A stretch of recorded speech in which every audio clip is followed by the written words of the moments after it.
Okay, let's watch the insect tier list by TierZoo. Look at the ant and his weird little eyes. Play of the game. Yuji no Kyoto!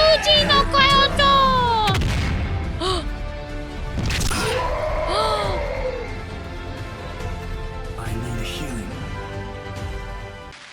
Insects are one of the most broken factions the game has ever seen. Nowhere else in nature will you find such an incredible concentration of abilities that are not only overpowered, but also extremely unique. It's tough to even know where to start when talking about what makes insects such a successful group, because in a lot of cases, it's not just that their individual abilities are overpowered, but some of them feel like they should be mutually exclusive, since they're just insanely OP when used This is so pretty! in combination with one another. You'll see what I mean once I get into the tier list, but first, a brief overview of the insect faction's general attributes and history. Insects were added to the game during the early Carboniferous expansion. The devs bumped up the atmospheric oxygen level, which allowed members of the arthropod faction to adopt larger sizes and more costly abilities. And while most of the arthropod player base was trying to dominate the land by leveling up their size, a small offshoot of the crustacean player base opted to forego the gigantism trait, and instead used this oxygen bonus to unlock an ability never before seen in-game: flight. Because these new creatures were the very first to gain the ability to fly, the air became entirely their domain for the time being, and would remain that way until reptiles unlocked the ability several expansions later. Insects are extremely diverse in their abilities and stat spreads. In fact, they're so diverse that it's impossible to include them all in a single video. I'll be keeping things fairly generalized. I love this blue! It's so pretty and shiny! But truth be told, many of the groups I'll be discussing today have so many standout members that they could easily be an entire tier list in and of themselves. So it's a little tough to pin down their general attributes, but there are a few commonalities. Being members of the arthropod faction, all insects are granted the exoskeletal armor perk, which greatly raises their AC compared to soft-bodied builds of similar sizes, with the only downside being a massive reduction in those same defensive stats for a short time every time the player levels up. This makes insects quite tanky on average, allowing them to excel in combat. The insect build also has access to the Compound Eyes perk, which grants them vastly improved awareness compared to other arthropods like scorpions and centipedes. With 360-degree vision, their ability to avoid obstacles, dodge attacks, and pursue targets while flying is far superior to most other flyers. This I love watching frogs leap. enhanced perception perk is important because insects tend to have naturally high stealth. So in order to compete with other insect builds, acute vision is required. We've only just scratched the surface of the insane abilities insects have access to though. For a more in-depth look, let's get into the tier list. Let's go! At the bottom of I hate you, Silverfish! How dare you be on this tier list? You are a failure to society. My freaking bathroom has silverfish and I hate it. It's not even my fault. It's because somebody in the apartment. the tier list, we have the silverfish. The silverfish is the most primitive insect build still in existence. It kind of blurs the line between what is and is not considered an insect, and not in a good way. Unlike other flightless insects, which decided to respec and drop the flight ability in favor of more refined strategies, the silverfish build actually never had access to it in the first place. Aside from having an exoskeleton, they don't really have any of the abilities that make insects powerful. They do not have wings and have essentially no combat abilities. They have fairly low defenses and get bodied left and right by pretty much everything, with their only useful stat being their decently high movement speed. Their special ability allows them to gain XP from eating cellulose and lignin, meaning they can farm XP from wooden structures, which normally don't grant any experience. This ability would be fairly powerful in forest biomes, but because they're such weak combatants, they tend to actually stick to urban areas, feeding Silverfish are disgusting. Ugh. on things like paper and cloth, in the relative safety of houses, apartments, and office spaces. Even there, they aren't completely safe though. And while no build is ever truly safe in the insect meta, the silverfish's extreme lack of useful abilities places it firmly in F tier. That's honestly the only insect build I believe deserves an F tier ranking. Most insects are quite viable, and even the less viable ones tend to have at least a few useful things going for them. even if those things aren't necessarily broken. First, in D tier, we have the Phasmid build, which includes walking sticks and leaf mimics. These builds sport what are unquestionably These are the interesting types of bugs that, like, they went all full on in stealth. some of the most impressive camouflage abilities in the entire game, second only to color-changing builds like the Octopus and Chameleon. As impressive as these are, though, the question I constantly end up asking is this really necessary? Because with the exception of insects which deliberately lower their stealth as part of the aposematic coloration strategy, insects as a whole already have an above-average stealth, and are usually able to maintain this while still speccing into other equally impressive abilities. Their camouflage can only take them so far. While they're near undetectable while remaining motionless, walking sticks still need to move to find food. And while they do mimic the movement of a swaying leaf or branch, this certainly isn't perfect. In fact, if they're ever caught in an environment where camouflage doesn't match as well, their instincts to sway and move can actually end up giving their position away even more, rather than aiding in their attempts to hide. Some phasmids do possess chemical defenses, but as we'll see further up the tier Is he peeing on him? list, this attack is quite mild compared to the heat some other insects are packing. Phasmids have a similar game plan to sloths, complete with all the major flaws this strategy is riddled with. Although at least phasmids don't completely forego all common sense and make a dangerous trek to the forest floor once a week just to It sucks. Sloths have to poop once a week and they have to go down to the ground. And when they're at the ground to poop, they actually are more risk to getting attacked, and it's really sad. poop. Moths and butterflies. This one's so pretty. I love moths. These green ones are so pretty. Don't you think I would be a cute moth tuber? Next in D tier, we have the Lepidopterans, the faction which includes moths, butterflies, and skippers. At first glance, these may seem like absolute bottom tier builds. They're among the most vulnerable builds in the game when it comes to combat, with extremely squishy defensive stats and utterly abysmal offensive abilities. Many of the larval forms of these builds are 100% defenseless and have a mobility stat in the single digits, literally the freest kills in the game.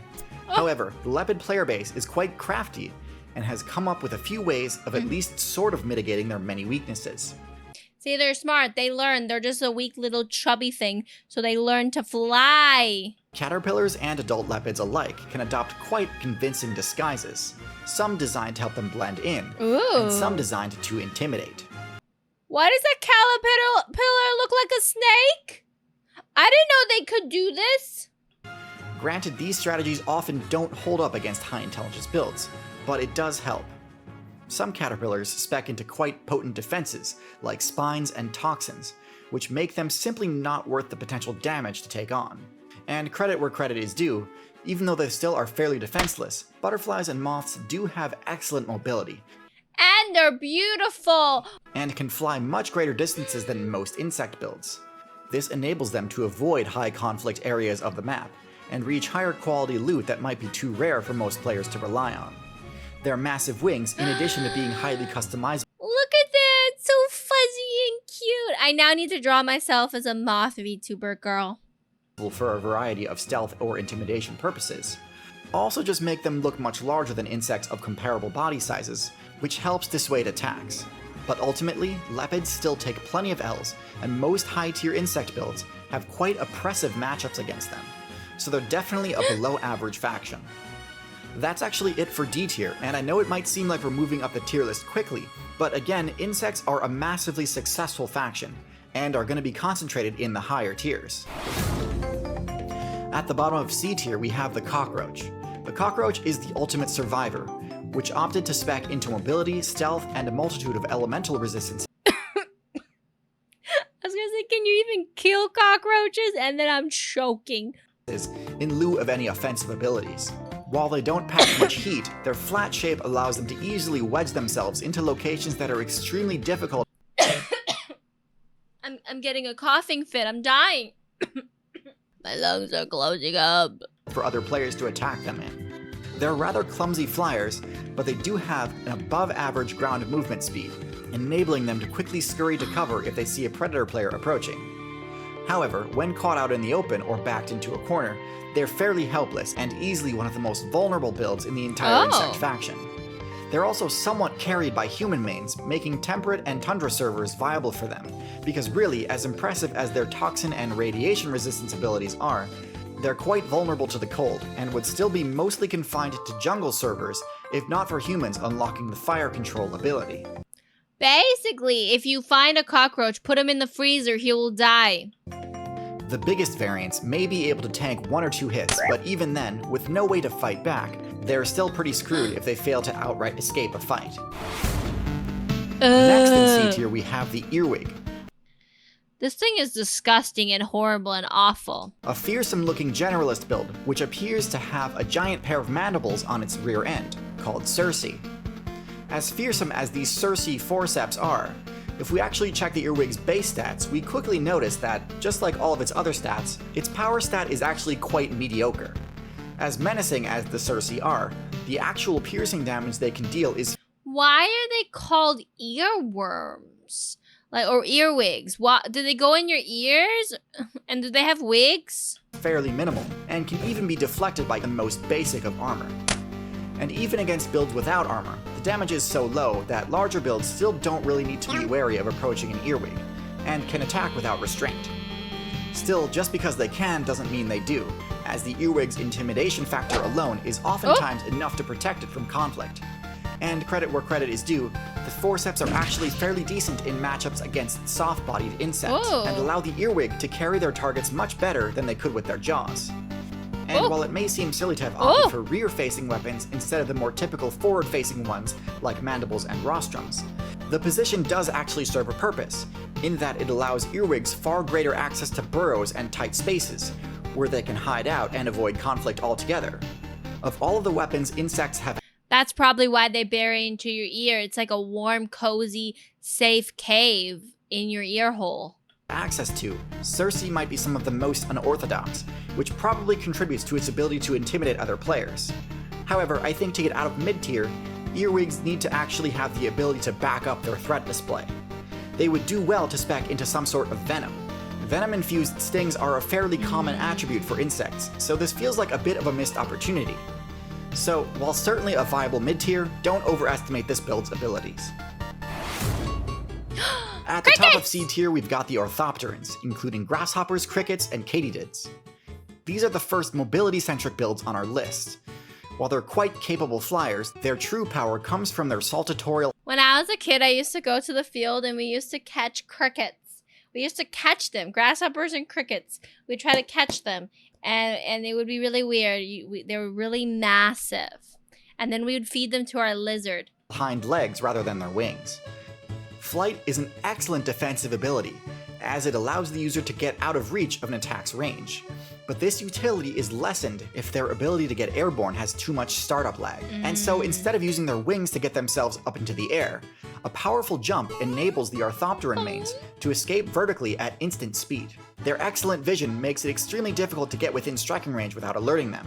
And because their jump has such excellent frame data, landing an ambush strike on an orthopteran can feel near impossible at times. And even if a player does manage to secure a grab, their powerful hind legs can function as quite an effective combo break. The spines on their legs augments the damage their kicks can deal, meaning that if a grasshopper can tank the first few hits of an ambush attack, they may be able to turn the tide of a confrontation and escape after dealing serious damage to the attacker.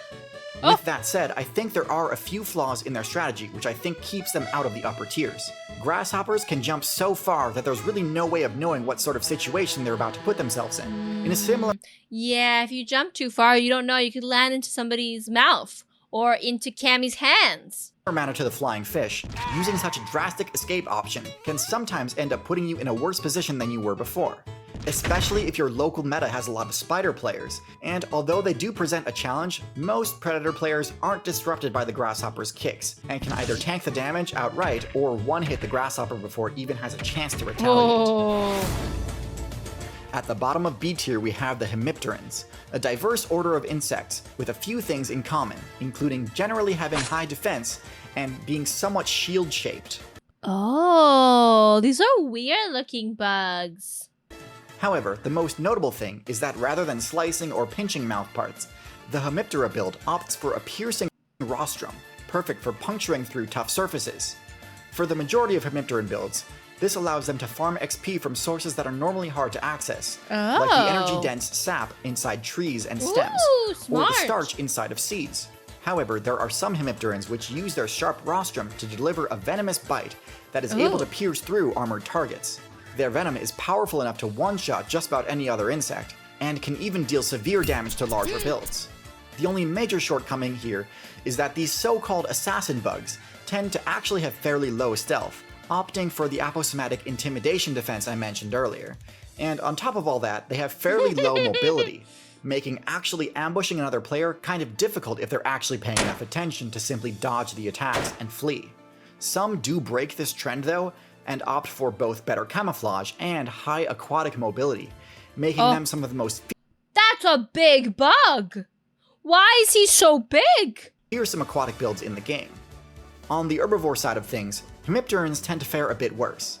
They usually still have fairly low mobility and low stealth, and their defenses may be higher than the average, but are nowhere near as impenetrable as some of the builds higher on this list. They tend to rely on a chemical defense similar to some phasmids, which is where they get the name stink bugs from. However, similar to phasmids, these defenses also tend to be a bit lacking, and often fail to deter attackers. So certainly a group with some standout members, and fine for XP farming, but still nothing too broken.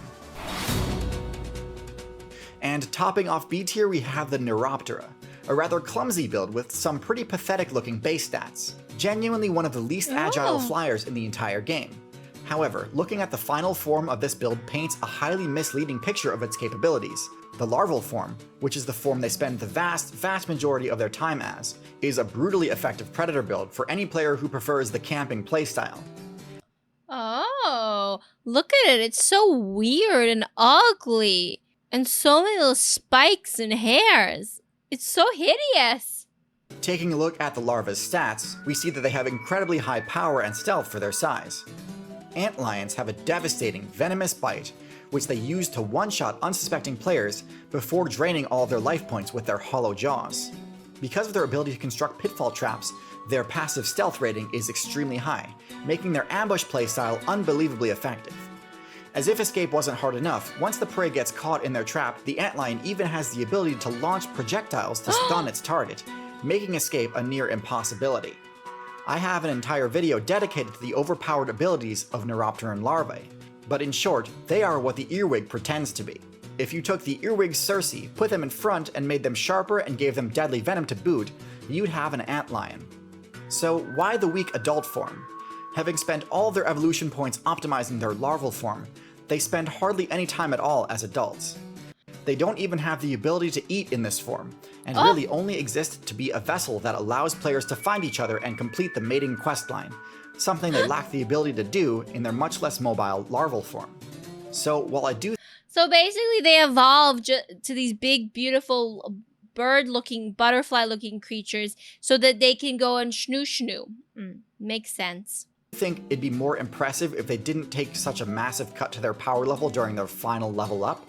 There's no denying that for the vast majority of their playtime, these builds are an absolute menace to encounter. Mantis! At the bottom of A tier, we have a personal favorite of mine, the Mantis. Mantises have a fairly straightforward playstyle consisting of slashing and grabbing their targets using powerful spiked raptorial forelimbs. If we take a look at the Mantis' stats, we see that the Mantis has one of the highest base power stats of any non-venomous insect. It also has a stealth stat similar to that of a walking stick, which it desperately needs in order to be able to get within striking range of its targets. Its clumsy flight and slow ground movement speed makes chasing prey basically impossible. However, what they lack in movement speed they easily make up for with strike speed. The Mantis' They are so interesting. strike is lightning quick, to the point that it's easily able to hit targets that are normally considered hopelessly evasive. As powerful as these strikes are, one weakness of this strategy is that the grappling attack doesn't immobilize the target, and actually brings them within range of a counterattack. And while the Mantis' large size enables it to tank most counterattacks, attacking a venomous target can end up being a serious blunder for a Mantis player. So definitely a powerful high tier predator, but not one that's so invincible that Mantis mains can get careless. The fly? Next in A tier we have the flies. This does get a bit confusing due to the amount of other builds that use the word fly in their name. But this group, the true flies, are defined by a very specific feature. True flies only have 2 wings. This might seem like a major trade-off, but while it does leave them more vulnerable to having their flight ability disabled from taking damage, the perk they unlock in return is more than worth the risk. Instead of a second pair of wings, flies swap them out for halteres, a sensory structure that grants flies an insanely powerful buff to their aerial maneuverability and their evasion. Their superior I always wondered why flies could fly like that. aerobatics make them all but impossible to land a hit on midair, and also enables predator fly variants such as the robber fly to launch incredibly precise attacks mid-flight and take down targets that would He's attacking a bee! normally be too powerful to confront head-on, but are unable to effectively counterattack during flight. However, most flies are either scavengers or parasites, using their quick mobility and superior reaction speed to weave past the defenses and avoid the sweeping counterattacks of larger players. While they do have an extremely short lifespan, there's no denying that they make the most of the time they do have, and are one of the most efficient and evasive builds in the entire game. Do you hate flies more than you hate mosquitoes? Come on. But while flies are excellent aerial combatants, they are no match for the ultimate aerial hunter build. Dragonflies! The dragonfly is similar to the crocodile in that it is one of the most well-optimized PvP builds that has ever existed in the game. It's already such an efficient build that across several balance patches and game expansions, the dragonfly has seen very few changes to its core strategy.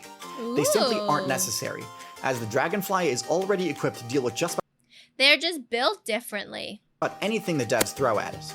So what is it about the dragonfly that has given it such a competitive edge? Dragonflies have the best aerial maneuverability of any build in the game, and the highest top flight speed of any insect. Unlike most insects, dragonflies have spec'd into the ability to move their wings independently of each other, which grants them the ability to move in any direction without needing to turn and face that direction, meaning they can strafe mid-flight and even fly backwards. This ability makes their flight more energetically demanding than it is for other insects. So this is a high commitment, high reward playstyle. In order to ensure a proper payoff for their incredible agility, dragonflies have also spec'd into what is arguably the best vision of any arthropod. Extremely large, high-resolution eyes that take up basically their entire head, granting them full 360-degree vision. This allows them to track all potential targets around them with ease, and allows them to see attacks coming long before they're actually at risk of getting hit. Crazy. Unlike many of the other builds on this list, which either have a powerful larval form but a weak adult form, or a powerful adult form that can only achieve this after enduring an extremely vulnerable early game, the dragonfly is a high-tier predator in both forms.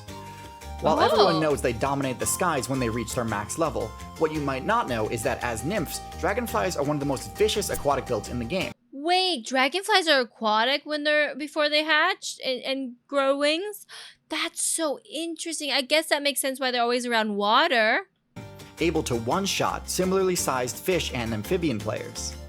Now, while it was tempting to put dragonflies in S tier, they do have a few shortcomings. While they are generally able to see approaching predators before it's too late, they aren't particularly good at avoiding accidentally flying into dangerous situations. They're easily trapped by spiderwebs and are often snatched out of the air when flying too close to another player. In addition, dragonflies cannot walk, meaning that their energy-expensive flight ability is their only option if they need to reposition themselves. Not that devastating of a weakness, but it's enough that this ancient build can't quite break into S tier. Now we're gonna get to see the S tier. First off, beetles. Yes. First in S tier, we have the beetle. The beetle is the epitome of the insect build. A bunch of extraordinarily powerful abilities that seem like they shouldn't really function properly when used in conjunction with each other, yet somehow actually end up synergizing unbelievably well. Beetles are the premier tanks of the insect faction, with an outer cuticle sturdy enough to deflect just about any attack with ease. It has such a high AC that it can confidently plow through a swarm of aggressive ants without taking any damage, something that even many reptiles and amphibians can't get away with. Now, typically when a build is heavily invested into defenses like this, it has to make a lot of sacrifices in its other stats. This is the opposite of what we see in the beetle build, as in addition to being the most heavily armored insect in the game, it also excels in several other metrics. The most obvious of which is its power stat. Beetles can obliterate their enemies in combat using powerful jaws and explosive chemical weapons. Their ability to bulldoze opponents Look at those guys. are fighting each other. With their forward-facing weaponry is hard to overstate.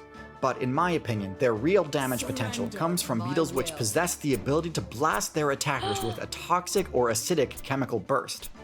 But that's not where the They can spray chemicals at bugs? I didn't know that they could just spritz like that.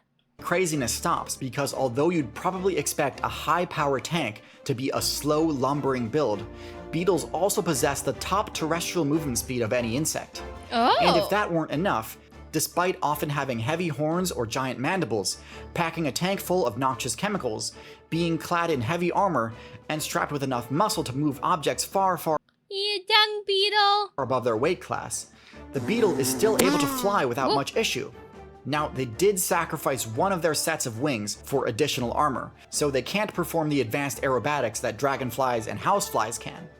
But the ability to get from point A to point B via flight is still extremely valuable, both for escaping danger and for reaching valuable points of interest. In short, beetles have essentially every ability they could ask for. They are an amalgamation of everything that makes the insect faction so powerful. Like, look at this guy. This is a freaking, like, white see-through scorpion. And this beetle's just, like, whacking him like it's nothing. And so it's no surprise that beetle species comprise a whopping 25% of all species in the game. They're so versatile and adaptable that a beetle player can find a niche in essentially any server. They truly are the ultimate insect and deserve a tier list of their own. As incredible as this combination of powerful abilities is, ultimately the beetle is still lacking the most powerful insect ability of them all, eusociality. Now, I have an entire video dedicated to explaining just how broken this ability is, and there's no question that the insects that incorporate it into their game plan simply dominate all in their path. Termites! Now, technically, termites are a variant of the cockroach build, but they have such a unique and powerful playstyle that lumping them in with mid-tier cockroaches seems disingenuous. Termites? I didn't... The termite queen is the longest-lived insect in the game, with a lifespan near that of a human or elephant. And it Being a termite queen sounds really bad. spends these many decades building one of the most powerful armies the game has ever seen. These termite armies are able to construct some of the most well-fortified bases in the game, giving even beaver dams and human skyscrapers a run for their money. Not only do they build incredible bases, but termites literally transform the map in order to better optimize their colony's ability to gather resources. They will pave paths and build ramps and bridges to important resource deposits. This efficiency allows them to support a huge army and command vast territories. Termites, despite being most closely related to cockroaches, have a combat style that is actually most similar to the spitting cobra, which, if you've seen my snake tier list, you know is also a top tier build. Termites can accurately fire acid from a needle-like horn on their face, Termites have acid? dealing heavy damage to anything caught in its blast. Some termites opt for giant slicing jaws instead of acid sprayers on their head, and are crucial for defending their base from an onslaught of invaders. Termites are a somewhat imbalanced build, with crazy powerful forward-facing weaponry, but extremely vulnerable abdomens with no armor at all. This means that oftentimes, despite a larger size, they are quickly overwhelmed if they get outnumbered and flanked. Not usually an issue, as termites are proficient at defending in a phalanx formation which covers the weak points of individual members. So certainly not a bad It's all about teamwork, guys. enough weakness to negate the top tier status of eusociality. But this weakness does mean that I gotta give the top spot to the other eusocial insect faction. Hymenoptera Bees, ants, and wasps are the is the best. group of insects that includes ants, bees, and wasps. Unlike termites, these insects are a bit more well-rounded, having decent armor all over, and tend to have both forward and rear-facing weaponry, with most hymenopterans packing strong jaws and a venomous stinger.